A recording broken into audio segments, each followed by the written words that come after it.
Hello, and get ready to take a walk on the wild side with We Only Look Thin. I am one of your wild hosts, Donald Weigel, and I have lost a little over 100 pounds.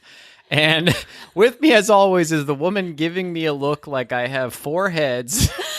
I am not wild. I am well-mannered and unspontaneous. And who are you? I'm Catherine Weigel. And why are you here? I have spontaneously lost 145 pounds, almost 150 pounds, working back toward it. But hi, and welcome. And we're walking, and it's wild. He's wild, and I'm not so wild. Hi. The reason we're taking a walk on the wild side is we're going to talk about movement. What? And specifically, our movement of choice, walking. What fun. Yeah, it's good times. We are going to, we've got so many tips for this episode. We're going to skip the tip of the week. Pow! But we will have a product of Pow! the week. Pow! Fun. Super fun. Super fun. No, going back to your opener, I am not wild. I do not like spontaneity. I do not like to be... I don't like good news that's spontaneous. Yeah. I don't like bad news that's spontaneous. I like measured, planned. No, I know. I don't even like it when somebody invites me somewhere cool at the last minute. Yeah, like, hey, come to my car and I'll give you $1,000. Like, I had plans. I was going to watch a specific show on TV it's and then too much. Vacuum and dishes, and I can't. That sounds like a great day. Yeah. I am an introvert, and I think Donald is. I'm not sure which came first, the weight or the introversion. Yeah. But even now, as a fitto,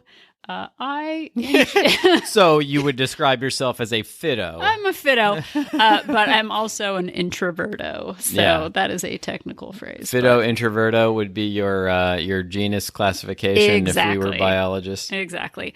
But we're going to talk about walking today and purposeful movement. But before we talk about now walking, we're going to talk about then walking. And we're going to take you back to the 1970s. Whoa. I can see the bell bottoms and the socks. Captain and Tennille were walking their way into our hearts and our airways. Solid gold. I seriously thought, like, I would wear those 70s shorts. Oh my God, the short shorts. And the short and the socks. And then my socks, like, I thought it was the coolest thing in the world to have socks with stripes on them. Oh, like, they are. Like white socks, but they would have, like, a color stripe at the top, and they would be all the way up to the knees. Yes. Like, I just thought that was the coolest look in the world. Well, as you're describing that, I imagine you from the waist up and then like 10-year-old boy shorts and legs on the bottom. Yeah. You hadn't built the whole picture. What are you wearing on top? An Atari shirt. Maybe a Star Wars shirt. Yeah, probably. Yeah, one or both, and then a headband of some kind. For sure. Wristbands. I had these Pittsburgh Pirates wristbands. Oh my gosh, that sounds so cool. Yeah. Every time I see an old picture of you from back in the day, like, I wish I had known you back then because you look pretty cool. Yeah, it was pretty sweet. Like in my school pictures, my lapels were like 4 inches wide. Well, and your mom, I can't remember. There were some really great pictures of you, and I was like, wow, those are great. I'd love to have one. And your mom was like, no, thank you. So I've seen the pictures. She's very protective of her photographs. She loves her son. She loves you more. That much, I know. Yeah. But we're talking about the 70s, and we're talking about walking.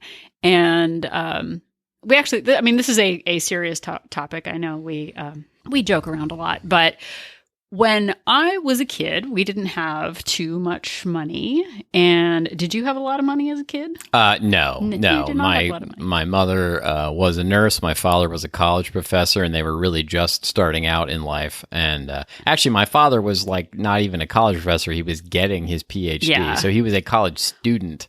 Wow. And what were you doing at that? I was throwing rocks at my friends at age 20. Yeah, he was throwing getting a PhD. Rocks at, exactly. But we wanted to talk about walking, and we've done it before. And I know we've done a lot of mindset issues recently on a lot of podcasts. So we wanted to get back into movement, but we I heard a study recently, and we're going to go deeper into this. I think Donald's going to hit us with some knowledge. Yeah, we're going to try to scare you straight with some facts, some hard facts about movement. But I was listening to a podcast that talked about sitting being the new smoking. And we might say to ourselves, like, do you ever judge people when you see people smoking? Are you like, boy, sucker? Yeah, exactly. Like, I do. We get really judgy. I'm really glad I never started. Me either. And I'm glad I didn't. But I think because I didn't smoke, I was smug about it. And I would say to myself, and maybe, dear listener out there, you might say to yourself, well, at least I don't smoke, or at least I don't drink, or at least I don't kick puppies. Like, there are all these things that we do to justify while we're eating our third cruller on a Saturday morning. We justify that and then say, well, at least I'm not a heroin addict. Like, that would be bad, but at least I'm only overweight. And I did that for years. And we've talked about that before. We have a neighbor who... At least my blood work is still good. At least I don't do cocaine. Like, I would tell myself all these things like, well, I may be 100 pounds overweight, but at least I, don't mainline heroin. Yeah. I mean, I could do meth to lose all the weight, but like, that's extreme. Wouldn't want to do that. So we justify our sitting and our couch enthusiasm by saying all the things we're not. Instead of focusing on the not, we want to think about what you can add to your life. So Donald's going to hit us with some statistics about an article that he read, but I'd like you to think back. Like I said, we went back to the 70s, whatever era you're into, whatever childhood you were into. What did walking mean to you as a kid? Like, Donald, was it a fun thing? Was it a punishment? No, I associated it with two things. And, I hate to even say this, but I associate it with not having a lot of money. Yeah. And with having parents that weren't super attentive. Yeah. And my parents were super attentive, but like I if I wanted to go to a friend's house, it was up to me to like walk or get on my bike. Right. Like, I was very jealous of my friends who would have my parents would have their parents drive them. Would have my parents drive them. Your parents drove your friends and not you. Exactly. I was very jealous because my parents were driving my friends around. You have issues. But we would have a gathering for Dungeons and Dragons or whatever at one of our places, and I would have to walk or ride my bike to my friend's house, and other people's friends, their parents would drive them. Yeah. Well, and I was very jealous of that. But in hindsight, my parents were probably doing me a favor because I was actually getting some exercise. Yeah. I walked to school, I think, starting in first grade. And so did I. I would see other carpool families drive by, and I would feel kind of left out and a little lonely. I walked in first grade with no adult, by the way. That is, that's a whole other thing. I showed our daughter. The 70s were a great time for parenting. They sure were. I showed our daughter the route that I took from the house that I grew up in to the elementary school. And she was like, Grandma and Grandpa let you walk all that by themselves? Isn't that illegal? It's like, well, the times were different. Yeah.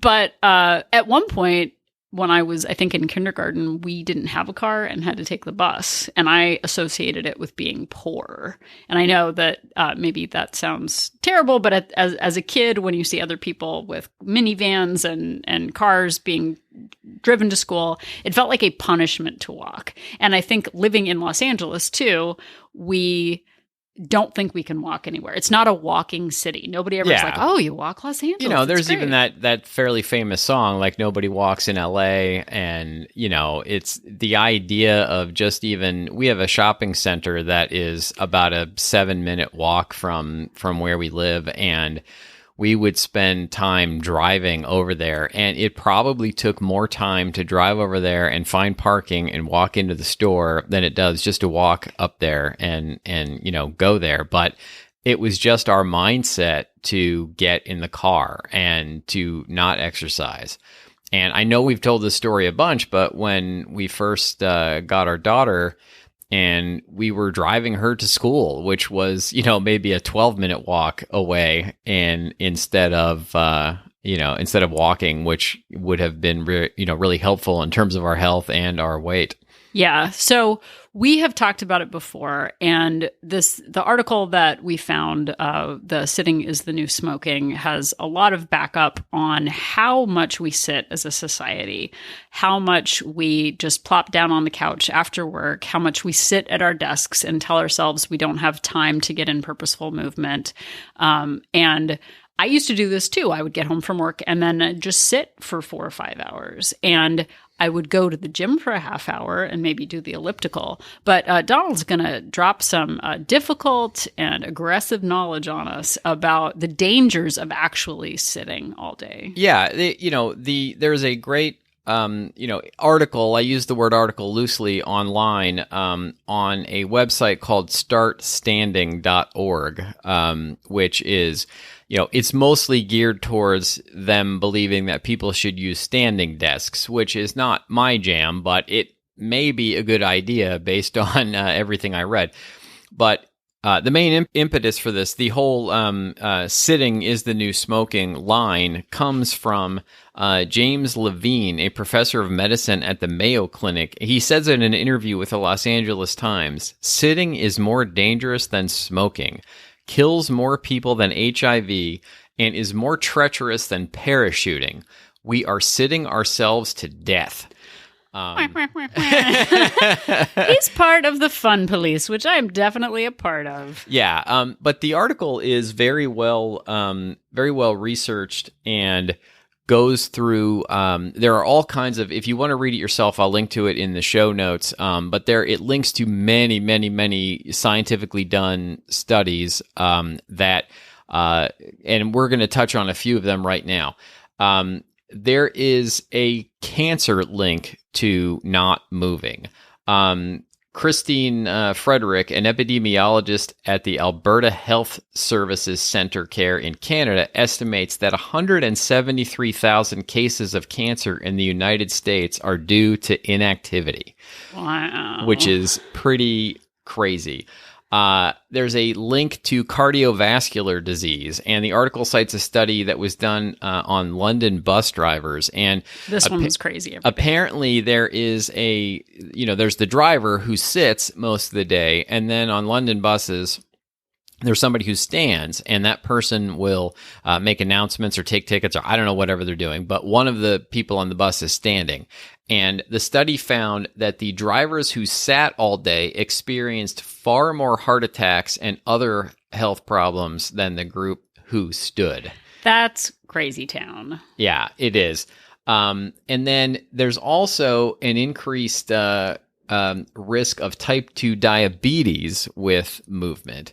And this is a subject that is near and dear to my heart, as I was diagnosed with it almost 3 years ago, and that's what got me started down the path of this particular time of losing weight. Not that I didn't try to lose weight hundreds of other times, but there's a study that was done in London, the Imperial College of London, that they studied men who normally walk about 10,000 steps a day.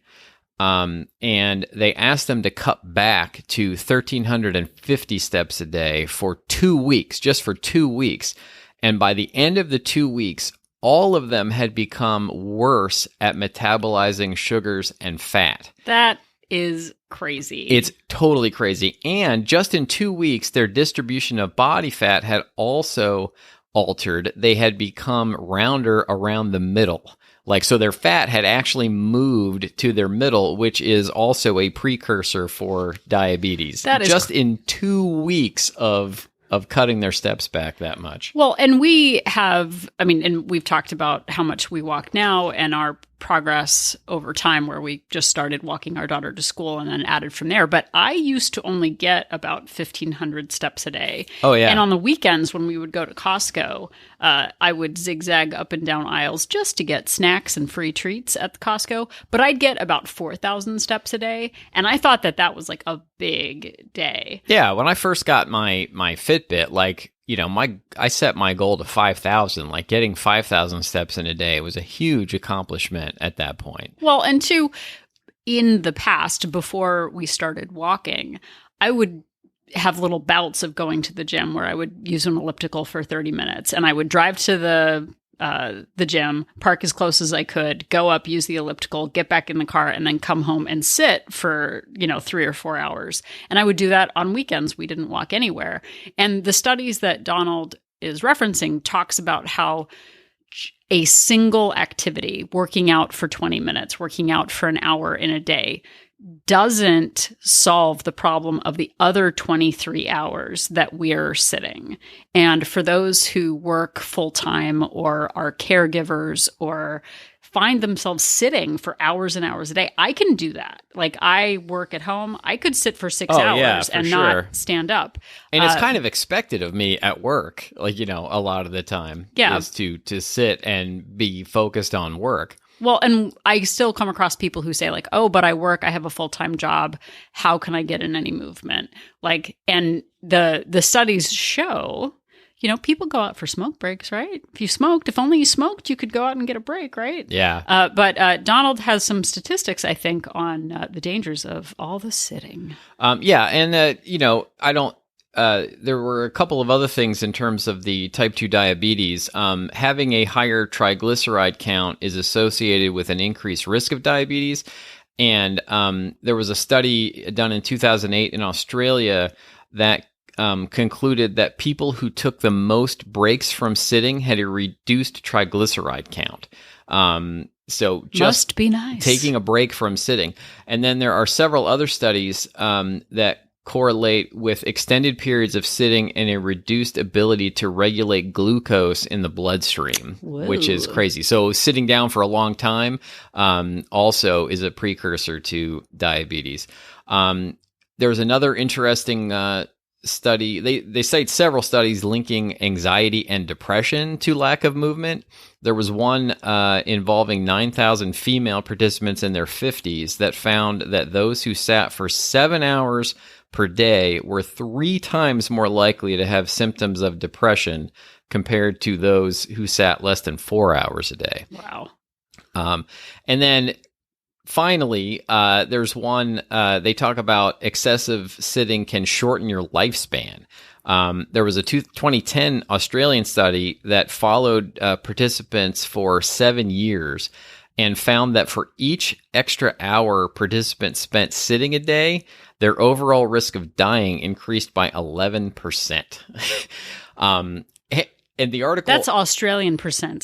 Does that translate to American percents also? These days, the conversion rate is pretty close to 1-to-1. Good. Yeah. Excellent. There's also studies in this article that talk about links between lack of movement and back, neck, and sciatica pain, and things like deep vein thrombosis. And, the article is huge and has many, many studies, and you can read it for yourself. But basically, the bottom line here is that you gotta get up. Get up, get on your feet, just like James Brown says. I don't even want to sit here long enough to do this podcast. I feel like I'm gonna I have to start podcasting on a treadmill or a rebounder or something. Hey, Exactly. And then one of the sort of sad things, I guess. Oh, one of the sad things? Which Catherine mentioned, is that if you sit for 10 hours, exercising for 1 hour, which is great to do, does not counteract the sitting for 10 hours. Like, you have to keep moving all the time. And, we talk about all the time about, I used to think that if I didn't do a hard workout with weights and machines at a gym, that it didn't count, that it didn't mean anything. And then I figured out that I could walk and lose weight. Like, I lost 100 pounds by doing nothing other than walking. I didn't start even doing my push-ups and my other strength training until I'd already lost the 100 pounds. But isn't walking for free what poor people do? You may be asking yourself. But it's part of that is getting out of that mindset of that childhood, stigma about walking. And I think a lot of people have that. I know I did. And really now I sort of have this smug sense of superiority from being able to walk places. And it's such a benefit when I do things like go on vacation or do something fun, or, even just like an elevator's out and I know that I can walk up the stairs in whatever building that is and it won't kill me. Like there's such a confidence that comes from that. And that thinking of you have to go to a gym or you have to have a personal trainer for it to count as exercise just isn't true. Another thing I found online is that just by standing, you burn an average, like standing still, you burn an average of 50 calories more per hour by standing, not even walking. So if you stand for 3 hours a day, 5 days a week, it adds up to 750 calories burned a week. And in a year, that adds up to 30,000 calories, which, by doing the math, is almost 9 pounds. And that's the equivalent of around 10 marathons per year. Wow. Like that burning 30,000 calories. Well, and I think that the whole purpose of this, and I know that not everyone likes to stand a lot. I know when I stand still, it actually hurts my feet and it hurts my joints. I know the article references having a standing desk, which if that works for you, that is great. That is not what we do. Yeah, the idea of using a standing desk is like some sort of torture to me. I know a lot of people who love them. Like they've become fairly popular on, working on TV shows, people using them over the last several years. But I would much rather not do that. But what I do is get up a lot and walk a lot during the course of the day. Well, anyone out there who is unable to walk, maybe you have a condition where walking just isn't possible for you, it is even more important for you to manage your food intake. They say you can't outrun a fork.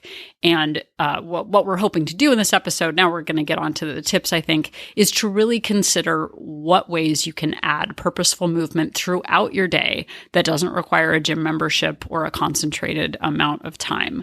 If you cannot walk, your calories matter. Your calories matter anyway, but getting in purposeful movement is so important, and it has definitely changed our lives. And they say, there are people who are like, oh, I work full time. Oh, I have to drive. I have a commute. Oh, I am a caregiver. If you don't take time for wellness now, you will have to make time for sickness later. And then the choice is no longer yours.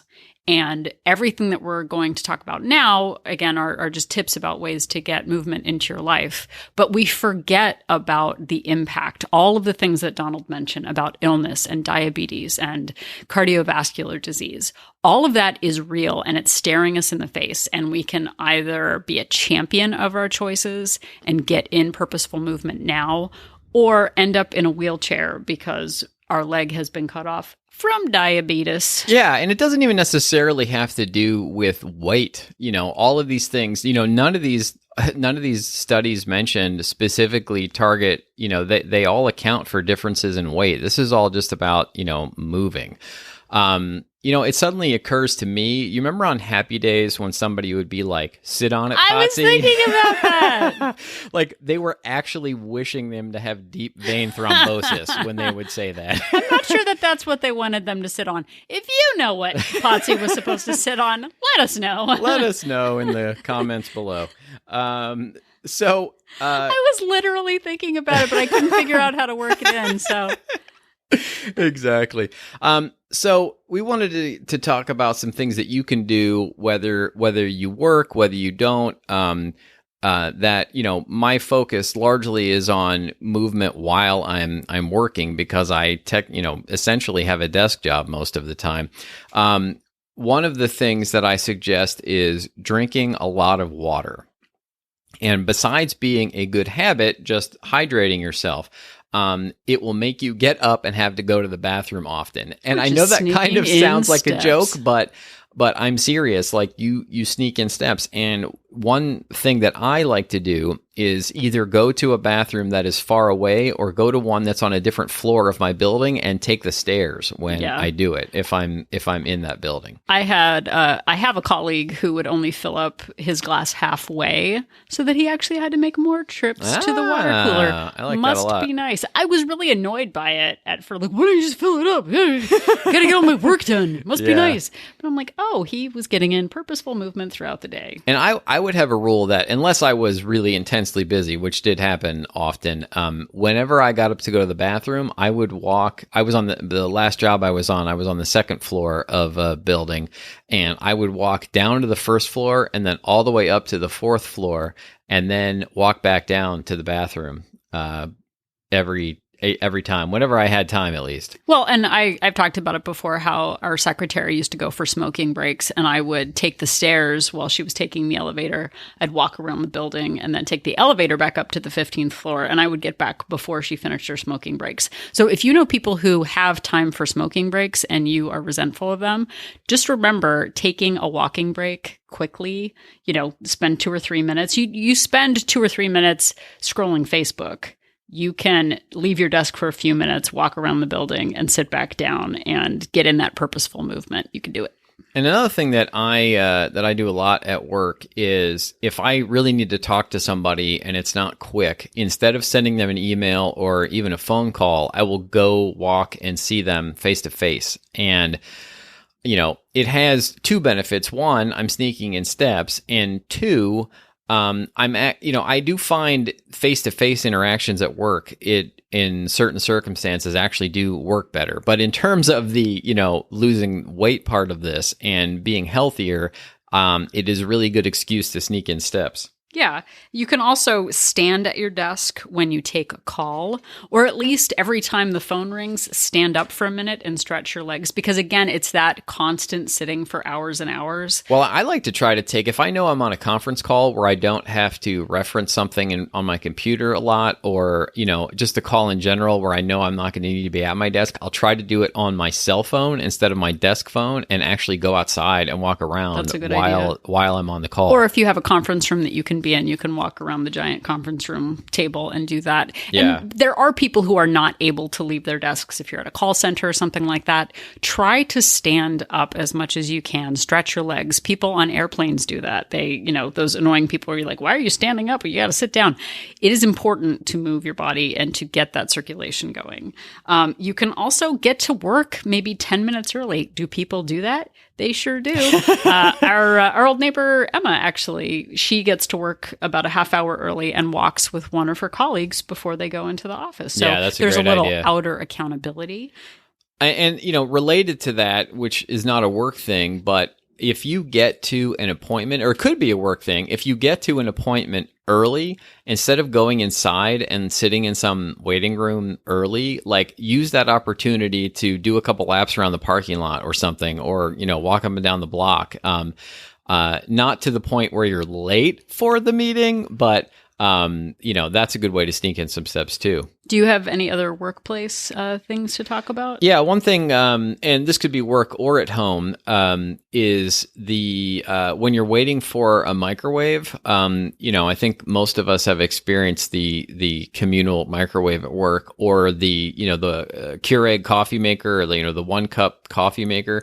Rather than sort of stand there waiting for the microwave or the coffee maker to be done, one thing I like to do is pace back and forth. Makes them look very busy. Yeah, and important also. Either in the hallway outside or just in the kitchen itself, pacing back and forth. And another thing, and I don't do this personally, but I found it online, which I thought was a great idea. If you take public transportation to work, I like this one. Get off one stop early and then walk the rest of the way. That was a good compromise. Yeah, we'll add some steps to your day, and then just in general, this doesn't have to be at work, but park further from the entrance, which is something I do a lot. Don't rather than fight over those spots that are close to the elevator in the parking garage or that are on the ground floor, intentionally park on the top floor in the space that's farthest away. Chances are it's going to be easier to get that space, and then you have more steps on the way down and more steps on the way back. Yeah. And I know Donald, too, has alarms that go off every hour on his phone that remind him to get up and get steps. Oh, yeah. And it is so easy. I actually, over the holiday break, I turned off my hourly alarm. Yeah. And I would sit at my desk. I literally, for like 5 hours, I didn't stand up, and I felt it, like my atrophy and my, everything kind of hurt. If I had just gotten up once an hour as that reminder to just go downstairs and stretch my legs, or, do a quick errand or something like that, it really matters to keep those steps up. Yeah, my Fitbit tracks how many steps I've had every hour, and my alarm goes off at the half hour. And if I haven't hit 250 steps for the hour, then I know that I need to get up and move at least 250 steps. He got in some steps before we started recording. Congratulations. Actually, I think you're already at like 17,000. Yeah, I am. Must be nice. I watched a documentary this morning while on the rebounder. Nerd. Yeah. Oh, should we move over to talking about getting in steps at home? Sure. Okay. I know a lot of us enjoy watching television or movies, and typically we would sit on a couch or a chair or beanbag. I used to love my beanbag I'm just chair. going to keep naming things that people can sit on. But Catherine and I have gotten rebounders, which are these little trampolines, and you don't jump up and down wildly on them, but we basically sort of walk in place on the rebounder, and we have been binging The Crown lately on Netflix, which is surprisingly good. It is exciting and new. And we thought for years, because we, couldn't fit a treadmill in our place, that we didn't have any options. And getting a $50 to $80 rebounder, each of us, has changed our lives. We're able to watch TV. If there's inclement weather, it is very helpful. It's great if you're in an area where it's snowing, or if it's raining, or just cold. And, we used to think that we had to get treadmills, and we live on a second floor apartment, and like a treadmill is just not going to work. But for many, many years, well, what am I supposed to do? What can I do? And there are these little, it was like $60 or $70 for these rebounders, and they have been fantastic for getting in steps and movement. And if you're caring for someone else and you can't leave the house and you want to get in movement, rebounders are a great way to get in that purposeful movement without too much noise. Rebounders are a great small investment, and the return is just amazing. They've seriously changed our lives. So get yourself a rebounder. And you can also, we've talked about pairing before. If you are going to watch television, your favorite show, such as The Crown, pair it with rebounding. I only get to watch my TV show when I'm rebounding. We spent so many years sitting on the couch watching TV, and sitting leads to snacking, and standing, it sure does. It is much harder to snack when you're rebounding. So get into the habit of pairing purposeful movement with something that you really like, whether it's walking outside or rebounding. Listen to your favorite podcast only when you go for a walk. Save it as a treat so you're pairing the two activities. The next episode of Volt comes out. Pair it with walking. That'd be super fun. That would be super fun. Another thing I like to do is tell myself that I am allergic to escalators or elevators. And, within reason, I won't walk up to the 20th floor of a building. Or sometimes, you can only get in there because it's an emergency exit and you'll set off an alarm or whatever. I don't do that. But generally speaking, I tell myself I'm allergic to escalators and elevators, and I take stairs instead. And that really helps sneak in steps. We also at home, I don't do this as much right now because Donald is home, but I try to vacuum a few times a day while I'm at home. It's a good way to get in steps and actually get a chore done at the same time.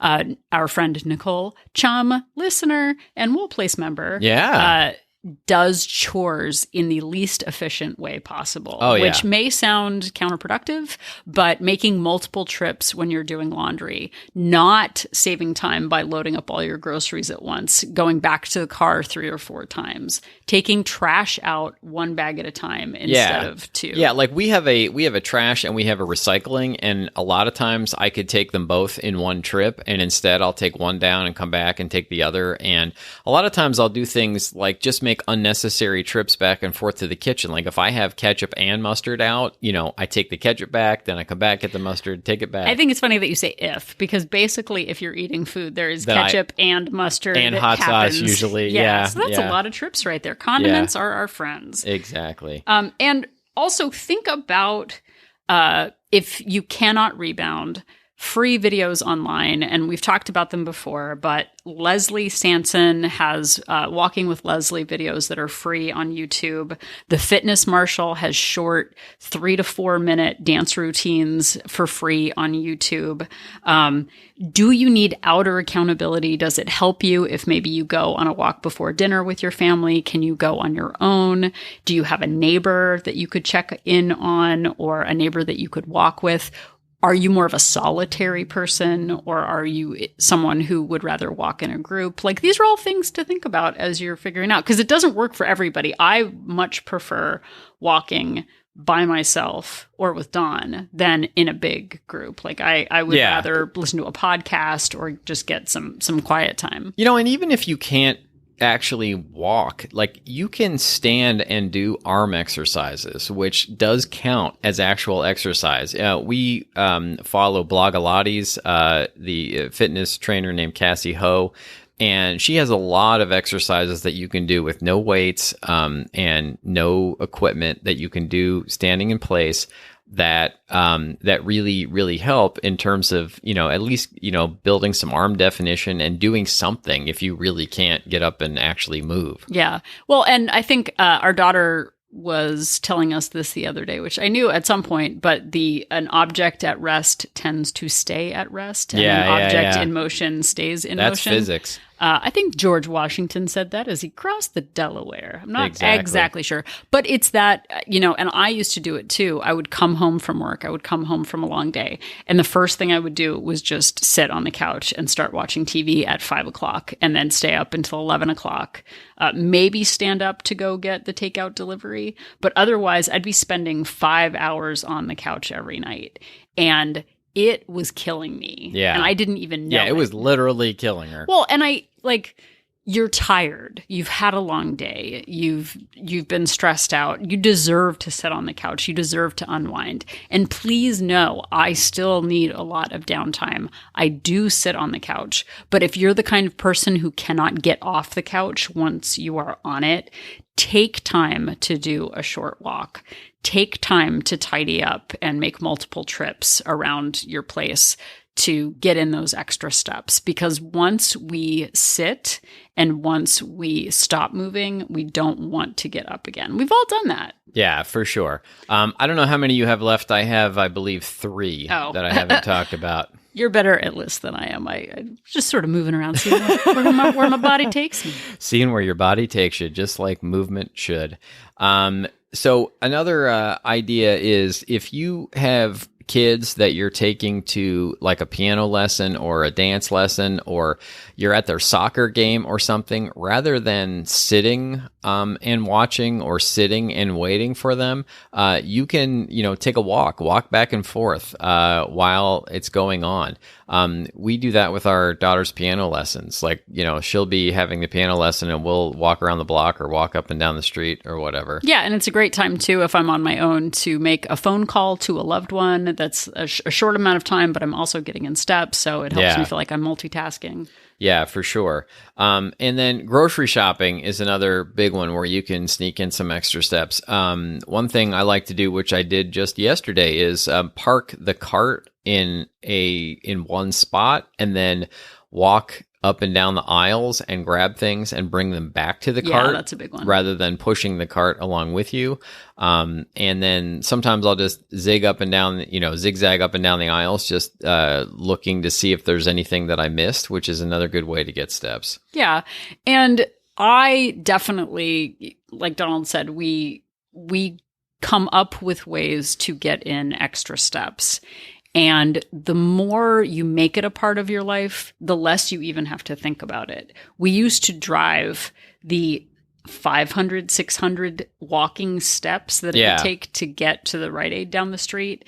And now we walk it without thinking about it. Yeah, we basically have a rule that if we can walk there in, 10, 15 minutes or less, that we do it, then we don't drive. And, that could be your rule. You could make it, even, shorter if that seems like too long. Make it a 5-minute drive. But, if it's a 10 or 15-minute walk, like we basically walk it instead of drive it. Well, and also I know for me as someone who struggles with depression, Donald mentioned earlier that there was a link between depression and sitting.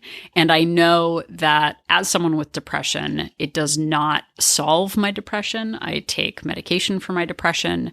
But in situations where I used to emotionally eat when I was upset about something, I now go for a short walk and it gets me out of the house. I still take my depression medicine, but if I can walk over to Rite Aid and, or drop a letter at the post office instead of right out in front of our place, getting in a little bit of space, some fresh air, some vitamin D, some sunshine, saying hello to a neighbor, like it all matters and it all adds up. And if you can start adding that into your life in whatever way makes sense for you, don't look at it as I live in a rural area. I can't walk to the grocery store. Okay, what can you do? Can you do 3 laps at the grocery store? Can you do a lap around the track at your kid's school or at, your neighborhood high school? How can you make it a part of your life? Because I spent so much time saying I can't get a treadmill that I didn't even realize there was another option out there. Yeah. I mean, can you make a daily walk part of your life, even if it's 10 or 15 minutes? Can you say, okay, after dinner, we as a family are going to take a 10 or 15-minute walk every day? And if you're by yourself, make it time for you. And it could be a good time to listen to music that you don't get a chance to listen to, or listen to podcasts while you're walking, or audiobooks, which is something I like to do a lot of. Make it time for you, but make it that you fit it into your life. Just taking that purposeful walk is a good step towards reaching your fitness goals. Yeah. Get a subscription or a membership to a local botanical garden. Meet friends there. Yeah. Make it a weekly thing or a monthly thing to get out and walk as an activity with people. Walk to coffee or breakfast on a weekend morning. Walk to church if you go. Yeah. Find small ways to just make it part of your life. It helps you connect with your community. We wave to people now that we have seen for years who see us walking. And we've lived in the same place for 20 plus years. For the first 18, I don't even know that I knew what our neighborhood looked like because I was so bent on just driving everywhere. Yeah, you see lots of things that when you're walking that you don't see from a car. Yeah. And it matters. Every step matters. Standing up, moving. We have an opportunity, and we did an episode on this a long time ago, that the Center for Disease Control has all of these different statistics on health and weight and movement. And we are not on a vanity project. We are in the practice of taking care of ourselves for our future selves. Because just because people are living longer and able to take drugs to help stave off different diseases doesn't mean that you're living well. And I remember 5 years ago, Donald saying he just feels old now. Yeah. And if you feel old right now, how are you going to feel? How is that going to compound in 10 to 20 years? And I think I started saying that when I was 35. Yeah, no, he was born old. But it is a practice. It is a practice to keep moving. It's a practice to be active. And it took us a long time to build up from my 1,500 step days to my 17,000 step days. I never would have conceived 4 years ago that I'd be averaging 17,000 steps a day. Yeah. And if we can do it with full-time jobs, with I was going to say ravages of parenthood. Ravages, wow. With our inclement weather in Southern California, if we can find ways to sneak in steps. Yes, it got down to 44 degrees. Not fit for man nor beast. Julie in our group in Molt Place, WOLT Place, lives in Minnesota. And I said something about the bitter temperatures. She was not having it. She jeered that. She was not a fan. But we make excuses to sit. We make excuses to relax, quote unquote, when really the more we sit, the more we want to sit and the slower our metabolisms get. We can take action every day to get in purposeful steps. We can make it a part of our lives. We can get things done while we're getting in exercise. It doesn't cost any money. And but the cost of not doing it is your future health. Yeah, and just to wrap it up, because I really feel like I need to go take a walk right now because we've been sitting doing this podcast. Do you remember when you were a kid and you used to play the game where the floor was lava? Oh my gosh, there was no greater call to attention than the floor being lava. The floor is lava and you would have to get up on a chair or a couch or whatever. Try as an adult to imagine that the couch is actually lava. We were lied to all those years. Yeah. The couch was the saving place. Flip it on yourself so that like you cannot sit on that couch. Like you have to get up, you have to get on your rebounder, you have to do a walking video, you have to, be moving around while your TV's on, something. Just keep yourself moving. I was at a crosswalk recently with a family I was not associated with. I was walking by myself and the little kid said that the concrete was lava and the white stripes. Oh, yeah. And I was like, oh boy, yeah. he invoked lava. No, you can't step on that concrete. I tried to be cool and do it without being like, you're right, it is lava, because I didn't want the family to freak out. But like, it matters. All of it matters. And the smug sense of satisfaction that we get from sneaking in extra steps, it's like when we see people smoking, we are judgy. Yeah. When I see people sitting, I'm like, all right, well, there's ways to get in steps right now. Like I have unlocked the secret, and the secret is just an open mind and knowing that we can get in movement and that it all matters.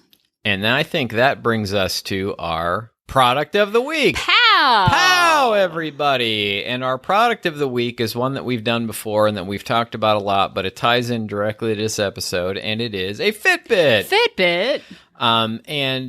Fitbit is basically, at its most basic level, a steps tracker. It is a glorified pedometer. If you don't want to get a Fitbit, you can get a pedometer. I love mine because it has all of these smartwatch functions, but they have very basic ones that are less expensive. But I can honestly say the Fitbit has changed my life. I did not realize, I lied to myself for years and years and told myself that I was moving just as much as everybody else until I put it on and I had cold hard evidence that I was not. I was one of those people, I mentioned that study where they told men to reduce their steps to like 1,350 a day. Don't mind if I do. That's where I was. That was my natural like daily step count. And I may be exaggerating slightly, but really like just getting up to 5,000 a day was an accomplishment, and that is not enough for health. And having that daily measurement to push me, and so that I know that I have to move more. It's physical evidence on my wrist and on my phone that I have to move more. And I also really love the app for logging food, which is another benefit. The one that I have has, the one that Catherine has too, has, smartwatch functions, which are nice. You get text and things on it and all that. Those are all just sort of, side benefits, but really it has changed my life to the tune of 100 pounds. Wow. And I think too, it's important. We landed in Fitbit world. Yeah. If you want an Apple Watch, get an Apple Watch. Get an Apple Watch. If you want a Garmin, get a Garmin. Get a pedometer. Like you can get an old-fashioned like pedometer that takes a battery, and you could probably find it for $5-10, and just use something that measures your daily activity so that you know that you're actually getting enough in. Well, and I met somebody recently, and the first thing I did was look at their wrists. Yeah. And I was like, they don't have a Fitbit on. What's happening? She used to look to see if they had a wedding ring on. Yeah. And now she looks to see if there's a Fitbit. But being able to measure and track over time matters, because Gretchen Rubin says it all the time. What you monitor, you measure, and what you measure, you monitor.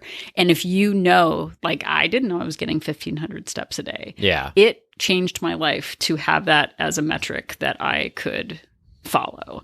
And whatever one you get, I know people get kind of tied up in which is the perfect one and whatever. The perfect one is the one that is on your wrist. The one that you're using and that, you're actually paying attention to. Yeah. And it matters in this whole journey. And it doesn't matter the brand. Just get it on your wrist. Make sure that you have, I'm going back into tips. Make sure you have good footwear. Keep an extra pair of shoes in your work desk, in your car. Make it easy. Make it accessible to get in those purposeful steps. If you're wearing stilettos, I'll link to some Fitbits on in the show notes too, so you can just go there and link right to what I'm talking about. Yeah, it is worth the investment. And if they don't last forever, it's okay. Get another Fitbit. Like if this one dies, I'm getting another Fitbit, and I'm not going to grouse about it. It's not online. an optional part of life anymore. Like it is an essential tool that I use every day, all day long. Yeah, and if you can spend money on takeout and Grubhub, you can afford a $150 watch. Just saying. Amen. So. And I think that is our product of the week. Pow! Product of the week to you. Product of the week to you, Donald. And I think that is our movement episode for the moment. If you liked what you heard, you can find more of our episodes wherever you found this podcast. And you can also check us out at weonlylookthin.com. And if you go to weonlylookthin.com and click on join our support group, you can find out more about WOLT Place, Wolt Place, our support group for women. It is a place where you can be yourself while working on yourself. Yeah, and I'm really, really proud of it. There's a great group of women on there. I'm just sort of an admin. I don't participate actively, but people have said so many wonderful things about Catherine and about the community itself and how much they're getting out of it. And if you would like to be a part of it, go to weonlylookthin.com, click on join our support group. Yeah. Or if you just want to hang out with us on the socials, you can find us on Instagram, Twitter, and Facebook at We Only Look Thin. And you can email us with questions to weonlylookthin@gmail.com, and we do answer. Yeah. And for anyone who recently has rated and reviewed us, thank you so much. We read every single one, and it means everything to know that we are making a difference. If you feel so inclined to be generous and do something for us, and you say, what could you do for Don and Catherine at We Only Look Thin? Rating and reviewing the podcast on Apple Podcasts really helps us out. It helps get the word out. It helps people find us when they're searching for weight loss and fitness podcasts, and it really helps to grow the show. Yeah. So thank you so much for listening. Get up, get in that movement. And if you are still not sure if the floor is lava or the couch is lava, just remember that Donald and I are an inspiration.